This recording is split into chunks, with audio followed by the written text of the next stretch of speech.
Hi guys, today I'm gonna show you how to log in into Disney Plus in TV using your mobile phone. So here's what you can do. So example, you're in your living room devices. So step 1 is to download the Disney app on your smart TV. So after downloading it, just click agree and continue.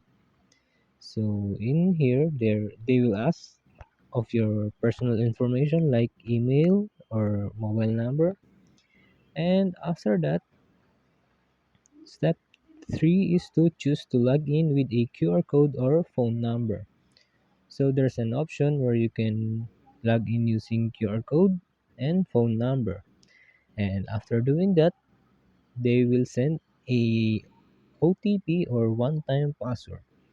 So you just fill the OTP in the search bar icon.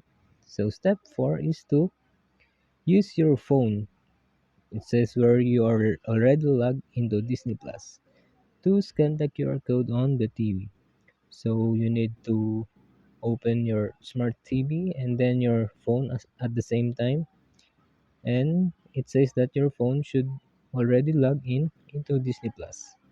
So the final step is you can now log in into your Disney Plus account in your TV just by using your mobile phone. As easy as that.